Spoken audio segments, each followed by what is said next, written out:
So set up your screens. Hi, I'm looking at you that way. Great.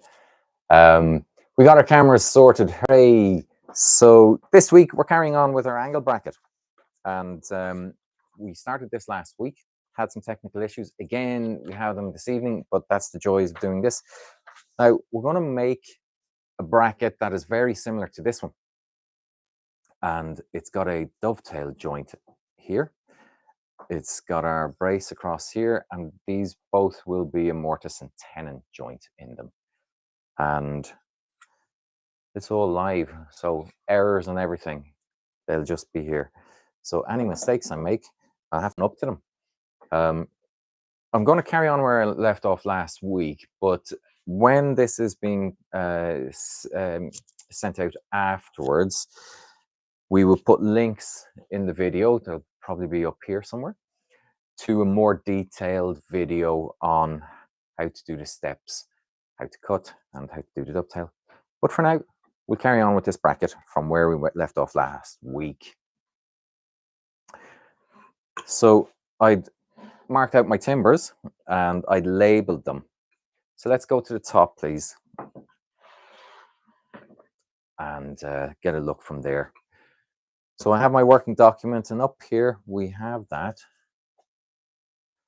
Yeah, my working document's over by the monitor as our top. And this is our left, and that's our Z. As if it's a 3D drawing. That's our, oh, anyway, a Z or brace. Okay, but we are not going to work on the brace at the moment. And I want to lay it out like my working document, with my edge here and the face on the inside. So it's our top one, and here's our edge marking that we've put on it. And when we take a look at our left one, we've got our edge marking here, the same as our working document, facing in. So it's quite important to be able to see your drawings and what you're working to, and be able to set that out each time. Now, we marked up our dovetail by putting our timber up to it and marking the width of the timber. So that's one mark there, and that's our other mark there. Our dovetail is going to be a 1:7 ratio. So what the heck is a 1:7 ratio? So let's keep looking from the top. You can do dovetails 1:6, 1:8, 1:7. And that means it's 1 unit up. So let's get our combination square. Put this onto 1 centimeter. And I'm going to put a 1 centimeter line across here and mark that one. So that is 1 centimeter high. Next one is going to go across 7 centimeters across. So that's our 7 centimeters. So we've 1 unit up, 7 across. And this is going to form a triangle. So we've got 2 lines here. This one is our baseline along there. And our other line is going to be from this point. I should get a ruler. Oh, of course, my ruler is not there. We'll do it this way. So when we have our point here, we will tilt that over, and we'll draw a line through here. And that's our ratio line. With that, we want to take our sliding bevel. It slides and it creates a bevel.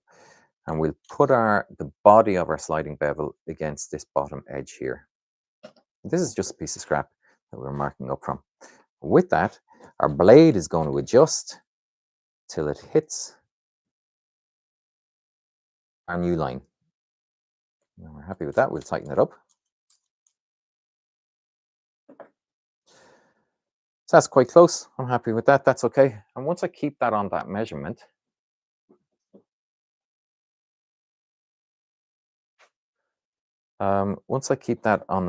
that's going to be fine.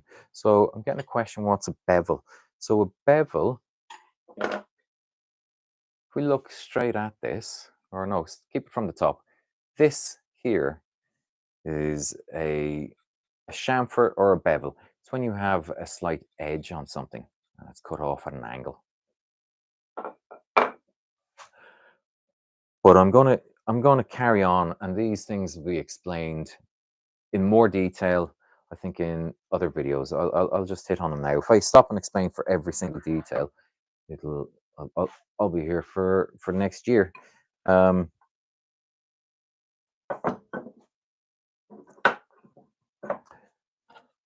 So we're going to take the mark we've made for our timber, and we're going to square it round with a sharp pencil. So I'm watching that.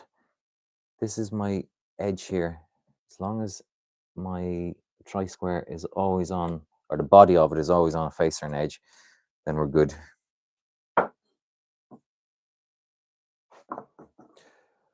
Can we see that timber? I'm not getting my head in the way there. Yeah, let's line that one up nicely. Action over. Let's get this one over. I'm sure my camera crew are getting on great because they were super helpful. And that one's on our edge, and we're flicking this back here again, and we're going to line that up as close as we can. Now, as this is a project for someone who's starting out, it might be a little challenging, but when you get into the more detailed videos where we break it down for you, I'm using pretty much the basic tools that you will get in a college, or that you can afford. Anyone, whatever you want to afford, is you can get it quite easily. But I'm not marking these out with a marking knife. When you're getting into this a bit more, you can spend money on a marking knife and use a marking knife to mark these up. And we'll have another video on that one. But we're keeping it fairly simple. Pretty basic tools. So that's our top. Keep that looking at that way. And with the dovetail joint, there are a number of parts to it. And with those parts, one of them is a dovetail. And the dovetail will go into the other part. Now we'll cut our dovetail first. The dovetail part here is, let's call it a plug. We're going to make the plug first. Now, the other part that we see on this is that we see this corner here quite well. And where it ends, we don't see it so much. So we're not too bothered where it's going there. So I'm actually going to measure this distance in on this one. And I'm going to measure it using the combination square. Now, I know the timber is 45 wide, so I don't really want to take too much out of it. So a third of that is 15, half of 15 is 7. So if we come in 8 either side, we set our combination square on that. And this is where it's a good, if you've got a bench vise or some clamps, that's really helpful. And we will mark that edge there. We will come across on this one and mark in the same distance on that point. Whilst we have it, we're doing the same on the other side. We're just marking in the same distance on these points so that we have a crossover. Now,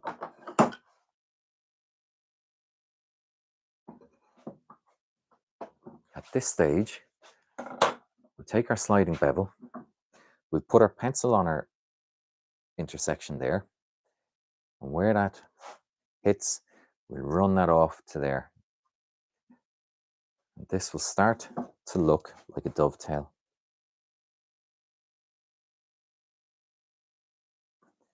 There we go. Let's do the other side. Get our pencil on that one. Our big head is not in the way, is it? That's all right. And do that one there. So we can see across that quite nicely. Now, we're going to also mark up this line straight away across here. I'll do that with the tri-square. Put that on. Let's do it from our face.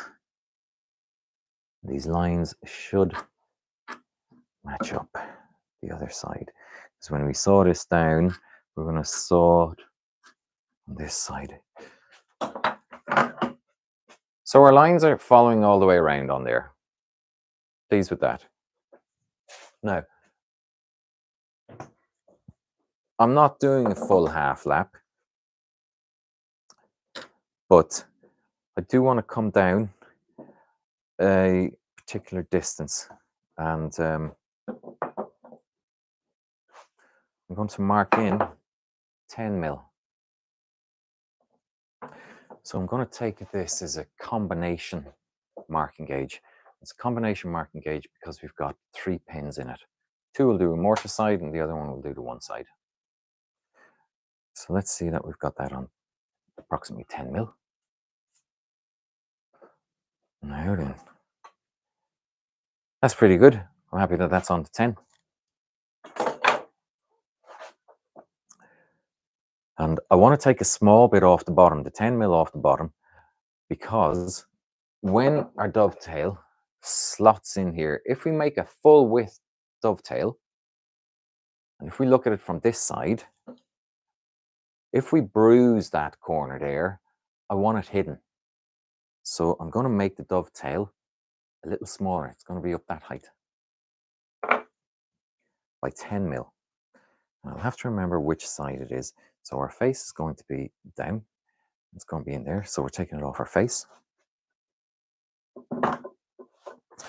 And when we're marking this up with our marking gauge, the stock, this block here, and this is your stem, we're going to mark that, and the stock must stay on the face side. So we'll mark where we're going to stop to that point, and we're going to scribe that down there. We're going to run that down. That's fine. Then we got a pencil mark in it, and we're going to run it across the other side as well. We're going to run it down there. So we're holding that steady. I've run it a couple of times. I'm really making sure that this is pushing against the timber here. So we're getting a parallel line across here.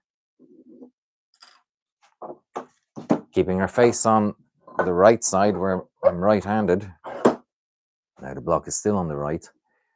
Put a dent where that's going to stop. And we'll run that down into that one. Terrific. Now, it's worthwhile taking your time at marking out. Measure twice, cut once. Measure twice, cut once. Measure 3 or 4 times if you have to, cut once. Now when I'm cutting this, we're going to get this from the front. And we'll get a look at this from the front. I'm going to line this up. The line I want to follow down are these lines here. And then I'll cut my half out afterwards. But those lines, I'd like to line them up that they're plumb.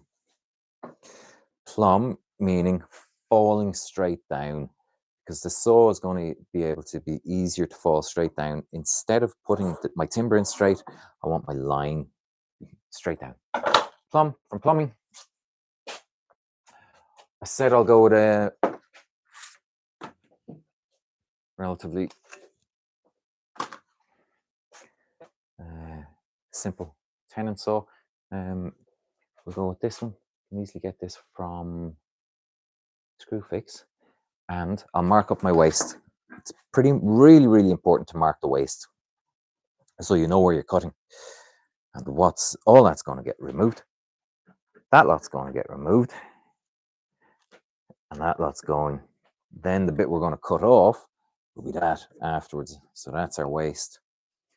And why is that so important? Because that's the side of the line that we cut off. Cut on the waist side of that line. Now I will make a small start on the top of that line so we can check out the top.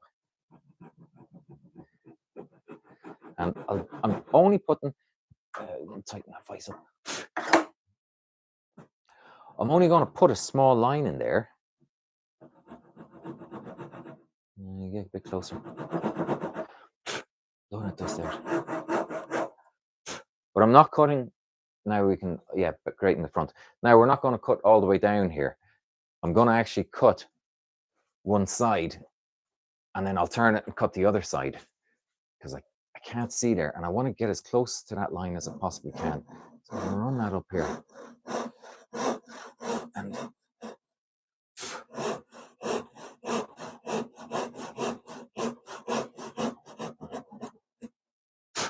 since I have that one on that side, I'll just turn that over there.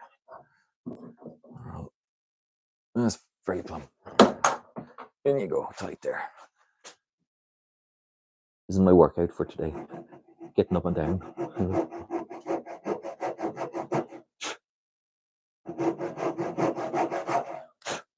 Okay. Oh, the knees are going. And we're going to cut down on that side. And I'm making this line down here. Get in there.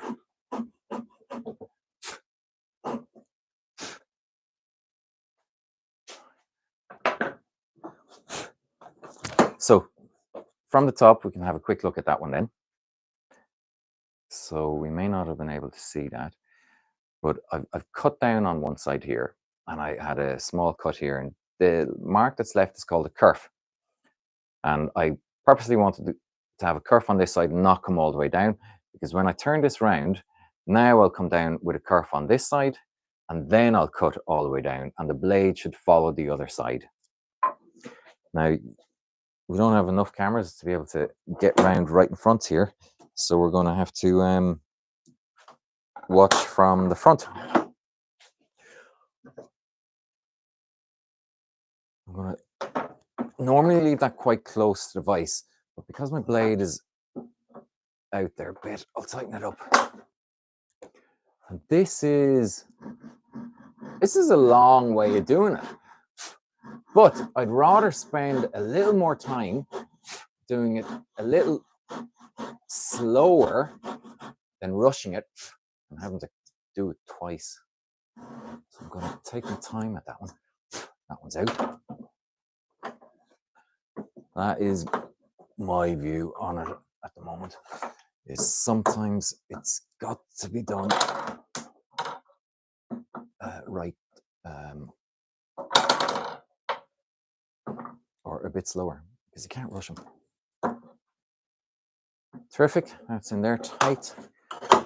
Now, I'm aware not everybody new will have a bench, but if you can get one, you do have a space for yourself. They're very helpful. Otherwise, you'll be able to. This I was going to get a Black & Decker little table, which would do this as well. You'd be able to hold it in the side with a couple of clamps. That would do the whole lot. Now that I've got my kerf on both sides and my line is plumb, I'm going to come down on that. And I'm going to keep the saw level. And watch that. I will double check that one. Yep. And we'll keep it going. Now, I'll get fairly close to my line. I don't want to go past the line because it's going to look a bit rough if I do. So I'm better going a bit shy of that. Now get over the other side. Take your square again. See that it's going. Yeah. Line it up plumb. I'm better off to check it because sometimes it looks all right, but then it doesn't. And that allows the saw to fall straight down. And we're going to cut through here. And we are, this evening, having fun. Well, we did have fun. at the beginning of this one with the cameras, because we have a few cameras set up. We ended up only choosing one and had a blank screen, but I have it sorted now. Lovely. We're good on that. At that one, we're going to keep it there. I'm going to turn this and we're going to cut down the half line. Cutting down, it's not actually half, I've measured it 10, but because I'm not doing a half lap, I'm making this one up slightly as I go along. I'm going to cut on the waist side of my line. I'm cutting this from the side this time because I'm going to cut it in 4 steps. 4 steps. Often I do 3, but I'm doing 4. And at the very top, I'm going to start out getting on the top of that. I'm just going to get a little curve in there.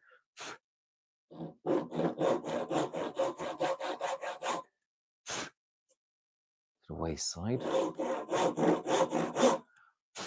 Now, at this stage, we put our timber in, leaving it from the top so we can see when we're looking at this from the top point of view, we're looking down from the top, that you can see both of these lines here. And it'd be great if the camera was looking at this from the top as well, and we'd have that with both of those lines looking down here. So that's the viewpoint we want to see, 2 of those. And I've started that curve there. And at this stage, now I'm going to run this down to this angle, to this point here, and then we're going to flip it. So we can watch this cut as we go from the top. And I'm a little off my line. We can get that cleaned up with a chisel, because I haven't got any too fancy equipment. So we run that down. On that side, leaving it there, flipping it over. I'm actually going to flip it over. It's easier to cut it this way. And this one, we're going to cut this side down. This should follow a curve line. And remember to stay on the waist side of the line. And here we can see both lines down here and across here. And the dust gets in the way. You need to keep that out of your way.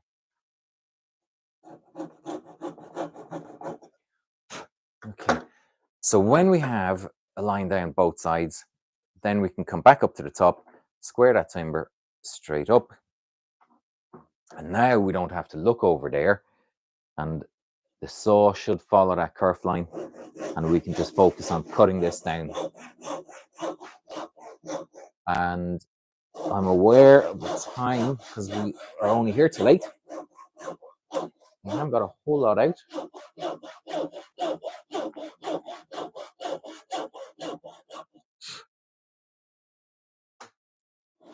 Just come down a little bit more.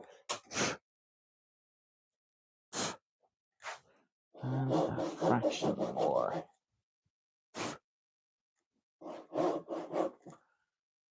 These are rip cuts, ripping down the material. At that stage, we're now going to cut the back off here and cut down our shoulders. So we'll pop that in our vise and cut it on the waist side of the line. We'll line that up to that one.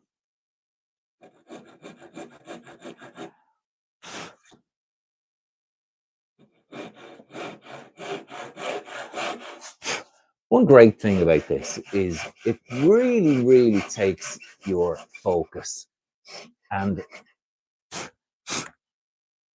it's very satisfying. Cut that out, clean it off. Woodwork is, and you get lost in it. That's one of the highlights of it. Now I'm going to be cutting on this one. I want to watch that line, so I'm going to keep an eye on my line. I don't mind the waist being out the back, so I'm going to turn this to me where I can now watch my line, and the blade should follow that shoulder that's been cut out already. So we'll get a start on that one. and we come down on this side that we're going to leave, and into there. There's a wedge, and let's do it that way. Okay, lovely. I'm happy with this bit.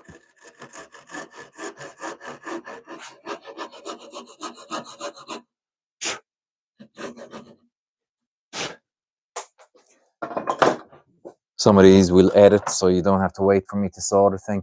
But at least you see the full demo and how long it actually takes.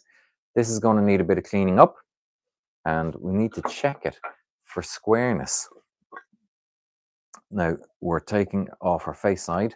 So if I put that on the back there, and put that on here, I can see that that's not bad.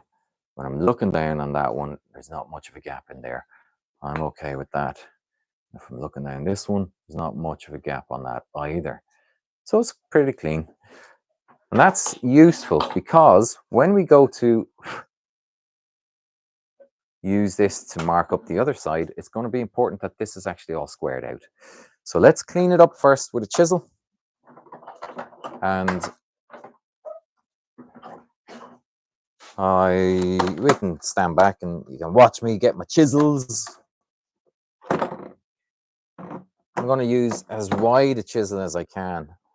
And this set is a Draper set. I think this costs £28. I have not gone bananas on chisels. They're not major expensive woodworking ones. 28 quid for a set of chisels, nice and sharp, and they're all right. So here I want to clean up that mess that's in there. I haven't really been looking at the camera, so I'm getting lost in this, which is terrific. Let's tighten that up there, and let's clean that out. Lovely. It's getting cleaned out there. So we have a nice sharp corner in there. Let's do all our corners.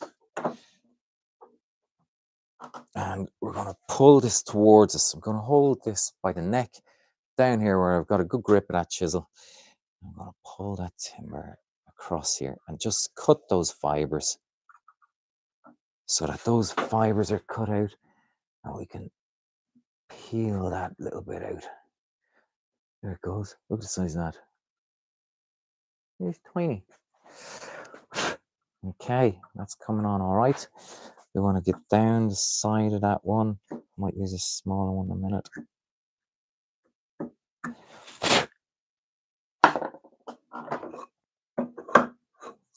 Let's keep our angle going from that point. Again, let's get over this side and cut those fibers in there.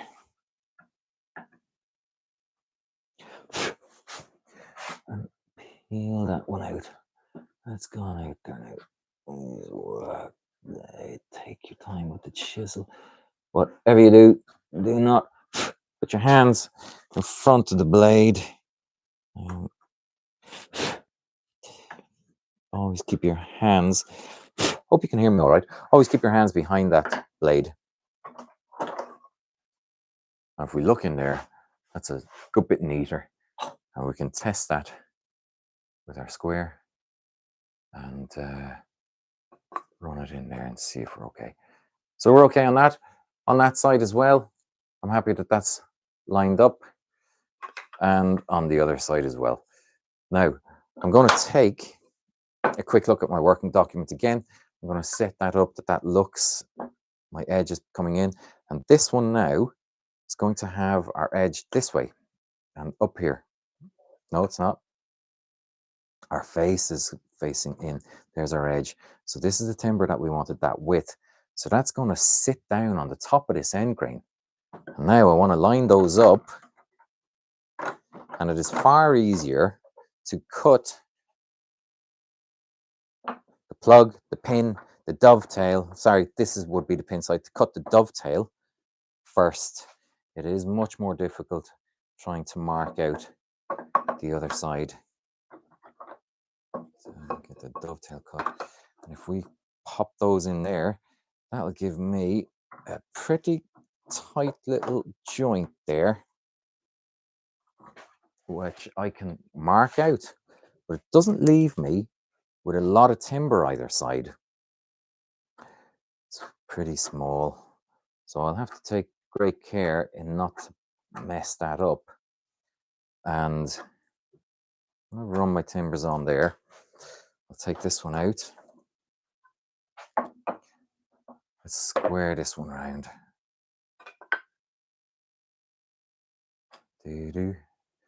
That can go on there. Flip it that way. Get our line. That can go on that one. I can't carry on. I need to make sure that the body is against the face of the edge. Line that one up and keep it on there tight. That's going to go through. And over to this one, and we should finish these up. Our line is continued all the way around. Nice. So I'm going to get this right down. These pins are going to stick out a bit more and we'll clean them off afterwards. Pop that in here. Now, if I was to put my blade against this, our 1 and 7, and I run that, that's all right there. And that's that one as well. So it'll be a straight line through that. Hope my head wasn't in their way. Now, when we're doing this one, I'm going to have to follow some lines. So I'll take my combination square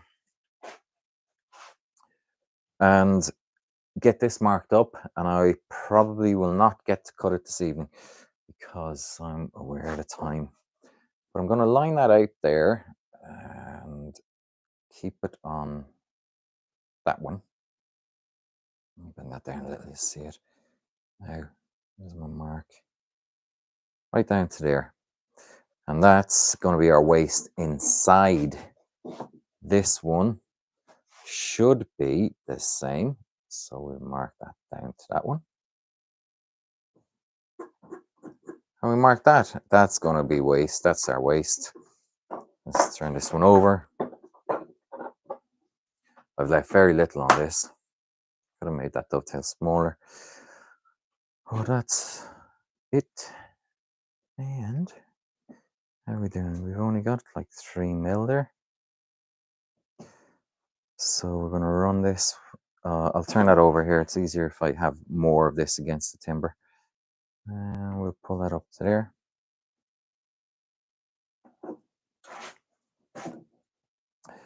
And this one's going to run out there a little. That one. Nice. We're good on that. Mark our waist. Make sure we mark that waist. So far, probably quite a bit of time just spent on marking out. When we're cutting this down, it'll be the same process, getting down on the side and cutting down one way. So let's just put our kerf lines on our top and maybe do one, but we're not going to rush it. So we will get our tenon saw and make a slight mark on the top of our line here.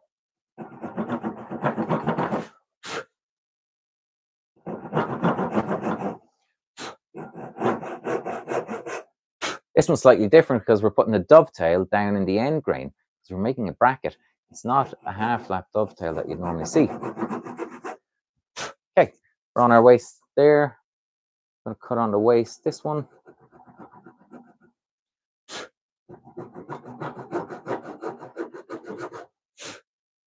Not wanting to take too much. If I go beyond that waistline, dovetail will just wobble about in there. Okay, so I'll make a line down on this side and keep that club.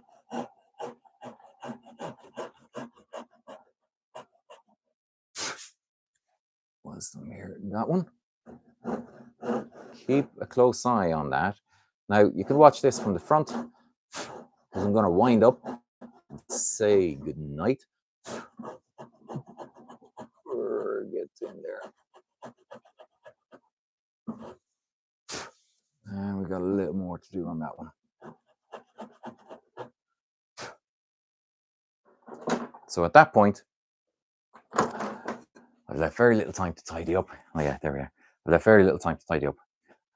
We've got our top one, and we're going to come down this side and then carry on cutting that out next week and see how close we are to actually getting that in.